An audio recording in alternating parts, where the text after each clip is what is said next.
A former British diplomat has unloaded on Prince Andrew, shedding new light on the Duke of York's strange behaviour behind the scenes over the years.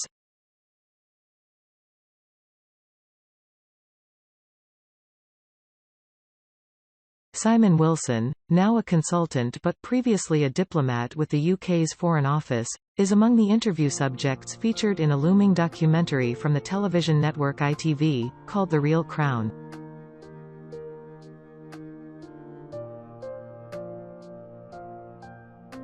Wilson once served as deputy head of the British mission in Bahrain, and interacted with Prince Andrew when the royal was a trade envoy.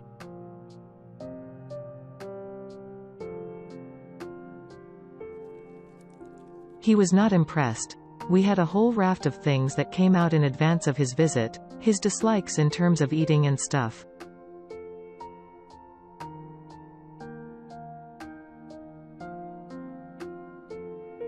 He would only drink water, it had to be at room temperature, no ice, the ex-diplomat recounts in the documentary, according to LBC.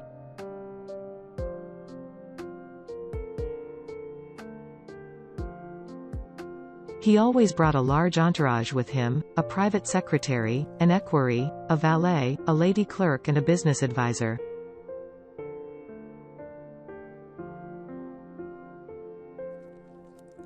We were shocked when a 6-foot ironing board was trying to be negotiated into one of the embassy cars.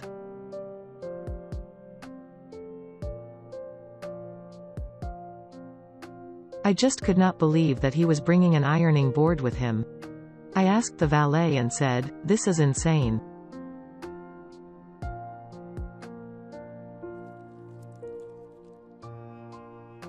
The valet's reply was, "No one knows how to iron His Royal Highness trousers like me."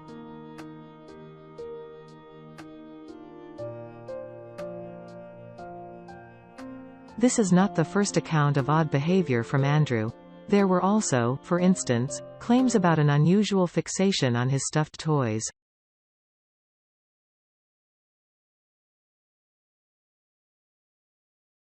These eccentricities bothered the embassy staff less, however, than the Duke's chronic rudeness and ill preparation.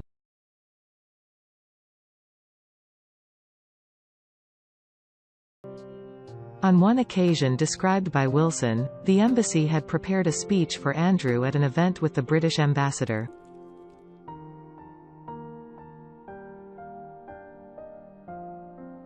The ambassador gave the opening remarks and then said, "Your Royal Highness, you say a few words."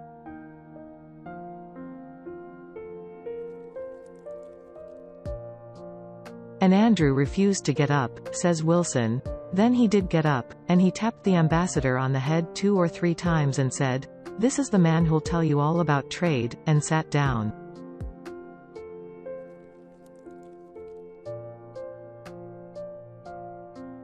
The whole room went totally silent. I thought initially, when he went off message at meetings, that it was an aberration, until I found that the same thing had happened at every mission: Oman, Kuwait, the United Arab Emirates, Doha, Qatar.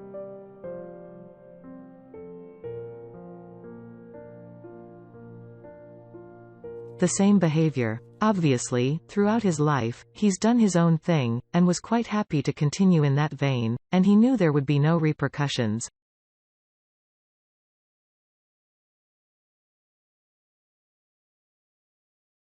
Wilson said the UK's diplomats essentially lied repeatedly about Andrew's performance, because there was no point in them giving an honest assessment.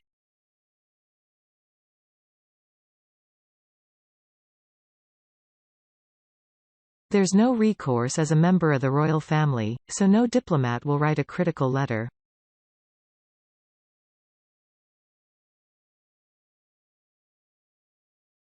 After every single visit, a telegram would go back to the Foreign Office saying, "Everything has been wonderful, we're all so grateful to His Royal Highness for another wonderful, successful visit," he recalled.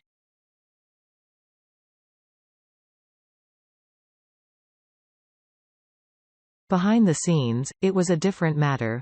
The documentary also features criticism of Andrew from a Conservative Party peer, Lord Chris Patten, who discusses the Duke's disastrous interview with the BBC in 2019.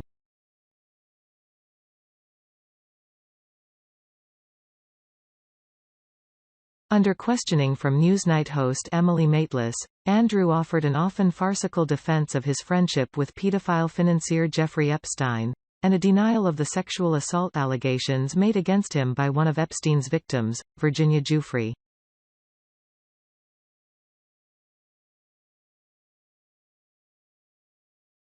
Andrew later reached a multi-million-pound settlement with Giuffre.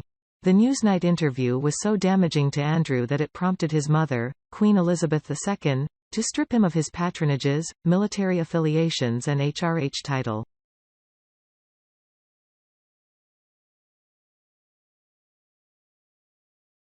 He thought he was capable of getting away with some answer, which inevitably turns around and hits him over the head, says Lord Patten, who believes Andrew was complacent and out of touch with normal people.